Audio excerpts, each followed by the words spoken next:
दर्शकवृन्द नमस्कार। नेपालमा चीनलाई असफल बनाउन भारतीय योजनामा प्रधानमन्त्री ओली अगाडि बढेका छन् भन्ने शीर्षकमा आज हामी एउटा विशेष रिपोर्ट लिएर प्रस्तुत भएका छौं। परराष्ट्र मन्त्री प्रदीप गेवालीको 3 दिने भारत भ्रमण औपचारिकतामै सीमित भयो। भारत भ्रमणको समयमा परराष्ट्र मन्त्री गेवालीले सीमा विवादको विषयमा भारतीयहरूलाई गम्भीर बनाउन सक्नु भएन। उल्टो पुरानो बुच्चे नक्सा भएको ब्यानरमा बसेर मन्त्री गेवालीले आफ्नो धारणा राखे। पछिल्लो समयमा भारतले नेपाली भूभाग लिपुलेख लिम्पियाधुरा समेत समावेश गरेर नक्सा जारी गरेपछि नेपाल भारत सम्बन्ध चिसिएको थियो। भारतले 5 नोभेम्बर 2019 मा कालापानी क्षेत्रमा रहेको 335 वर्ग किलोमिटर नेपाली जग्गालाई समेटेर नयाँ राजनीतिक नक्सा जारी गरेको थियो। भारतले जारी गरेको नयाँ नक्साको विषयमा नेपाल सरकारले दूतावास मार्फत भारत सरकारलाई कूटनीतिक नोट पठाएको थियो। नयाँ नक्साको नेपालमा विरोध भइरहेको अवस्थामा 8 मे 2020 मा भारतीय रक्षा मन्त्री राजनाथ सिंहले नेपालको भूमि लिपुलेख र कालापानी हुँदै तिब्बतको मानसरोवर जाने सडकको ट्र्याक भिडियो कन्फरेन्स मार्फत उद्घाटन गरे। परराष्ट्र मन्त्रालयले विज्ञप्ति जारी गरेर उक्त क्षेत्रमा काम अघि नबढाउन भारत सरकारसँग आग्रह गरेको थियो। भारतले विज्ञप्तिमा बाटो बनाएको भूमि आफ्नै भएको दाबी गर्यो। नेपालले कूटनीतिक नोट पठाएर वार्ताका लागि अनुरोध गर्यो। नेपालको अनुरोधमा भारतले कोभिड-19 को संक्रमण सकिएपछि वार्ता गर्न सकिने जवाफ दियो। भारतले लिपुलेख लिम्पियाधुरा क्षेत्रमा अतिक्रमण गरेको विषयमा नेपालको चासोलाई सम्बोधन गर्नुको साटो समस्याबाट पन्छिन थाल्यो, जसले गर्दा नेपाल सरकारको 20 मे 2020 मा भारतद्वारा अतिक्रमित क्षेत्र समेटेर चुच्चे नक्सा जारी गर्यो। अहिले नेपालले त्यही नक्सालाई आधिकारिक नक्साको रूपमा प्रयोग गर्दै आएको छ। परराष्ट्र मन्त्री गेवाली नेपाल भारत संयुक्त आयोगको बैठकमा सहभागी भइरहँदा नेपालको सर्वोच्च अदालतमा भने प्रधानमन्त्री केपी शर्मा ओलीले गरेको संसद विघटनको विषयमा छलफल भएको थियो। सत्तारूढ दलकै एउटा समूह सडक आन्दोलनमा रहेको अवस्थामा परराष्ट्र मन्त्री गेवालीले दिल्लीको भ्रमण गरेका थिए। परराष्ट्र मन्त्री गेवालीका लागि यो पटकको दिल्ली भ्रमण भारतका कारण नेपालमा परेको असरका विषयमा छलफल गर्ने भन्दा बढी प्रधानमन्त्री ओलीको कदमलाई अन्तर्राष्ट्रियकरण गर्ने अवसरका रूपमा हेरिएको थियो। यसका लागि परराष्ट्र मन्त्री गेवालीले दिल्लीमा ओर्लना साथ प्रधानमन्त्री नरेन्द्र मोदीसँग भेटको अवसर खोजेका थिए। 3 दिनसम्म दिल्लीमा रहँदा पनि उनलाई मोदीले स्वागत गरेनन्। शुक्रबार बैठक सकिएको भए पनि परराष्ट्र मन्त्री गेवाली 3 माघ अर्थात् शनिबार साँझ मात्र काठमाडौँ उत्रिएका थिए। काठमाडौँमा आएपछि उनले भारतीय पक्षबाट कालापानी लिम्पियाधुरा सीमा विवादमा उपयुक्त संयन्त्रमा छलफल गर्दै जाने प्रतिबद्धता जनाएको बताएका थिए। भारतको विदेश मन्त्रालयले निकालेको विज्ञप्तिमा भने सीमा विवादको विषय मौन रहेको छ। पछिल्लो 1 वर्षदेखि नेपाल र भारतको बीचमा सबैभन्दा पेचिलो विषयमा सीमा विवाद सबैभन्दा पेचिलो विषय बन्दै आएको छ। सीमा विवादको विषयमा भारतले छलफल गर्न नचाहे पनि नेपालमा आफ्नो प्रभाव बढाउन उनीहरू सक्रिय भएर लागेका छन्।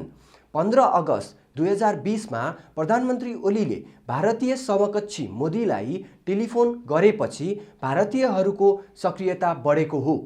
भारतको 74औं स्वतन्त्रता दिवसको अवसरमा प्रधानमन्त्री ओलीले भारतीय समकक्षी मोदीलाई टेलिफोनबाट स्वतन्त्रता दिवसको शुभकामना दिएका थिए। 1 माघमा भारतका लागि नेपाली राजदूत नीलाम्बर जवाफमा प्रधानमन्त्री मोदीले ओलीलाई धन्यवाद दिँदै कोरोना नियन्त्रणमा भारतको निरन्तर सहयोग रहने प्रतिबद्धता व्यक्त गरेको भारतको विदेश मन्त्रालयको विज्ञप्तिमा उल्लेख थियो। यो टेलिफोन वार्तापछि भारतीय विदेश सचिव हर्षवर्धन श्रृङ्गला, सेनाध्यक्ष मनोज मुकुन्द नरवडेदेखि र प्रमुख सामन्त कुमार गोयलले नेपालको भ्रमण गरिसकेका छन्। भारतबाट आएका सबैजनाले प्रधानमन्त्री ओलीसँग भेटवार्ता गरेका थिए। भारत भ्रमणमा रहेका मन्त्री गेवालीले भने रक्षा मन्त्री राजनाथ सिंहसँग मात्र शिष्टाचार वार्ता गरेर काठमाडौँ फर्किए। 1 माघमा भारतका लागि नेपाली राजदूत नीलाम्बर आचार्यले भारतीय सेनाका chief of defence staff general Bipin रावतलाई भेटेका थिए। भेटवार्ता भारतीय प्रधानमन्त्री मोदीसँग परराष्ट्र मन्त्री गेवालीको भेट गराउने विषयमा केन्द्रित थियो।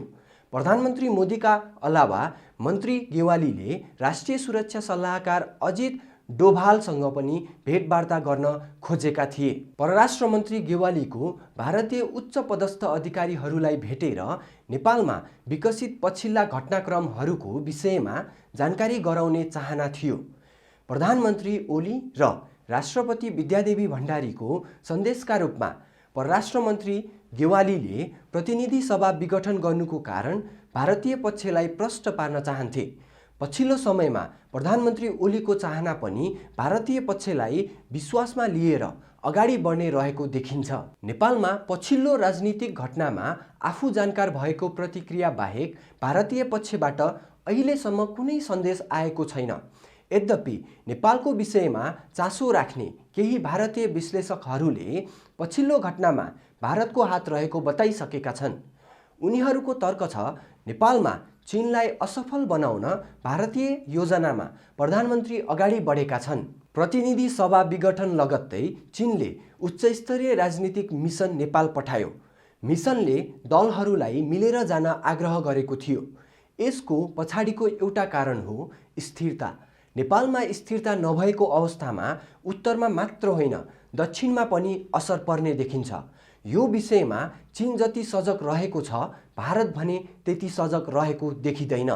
यद्यपि सर्वोच्च अदालतमा विचाराधीन मुद्दाको विषयमा नेपाली अधिकारीहरूसँग भेटेर कुरा गर्नु अर्को समयको बर्बादी थियो।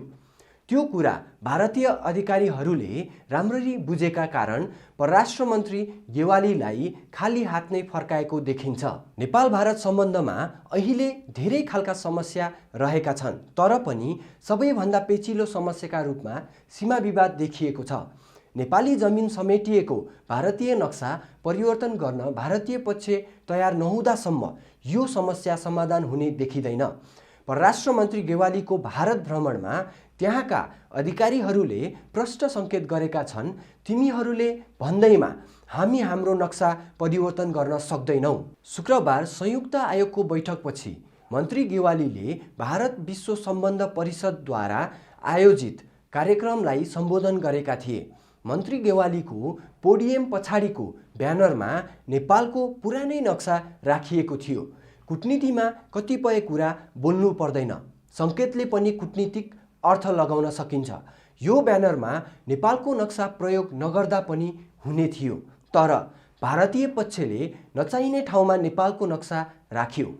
त्यही नक्सा भएको ब्यानरमा उभिएर मन्त्री गेवालीले नेपाल भारत सम्बन्ध सुधारको विषयमा भाषण गरे। भारतीय पक्षले ब्यानरमा प्रयोग गरेको पुरानो नक्साको सन्देश हो, हामी तिमीहरूले जारी गरेको नयाँ नक्सालाई मान्दैनौँ, अर्थात् दिपुरेख र लिम्पियाधुरा क्षेत्र समेटेको नेपाली नक्सामा हाम्रो सहमति छैन भन्ने सन्देश उनीहरूले नबोलिकनै प्रष्ट रूपमा दिएको देखिन्छ।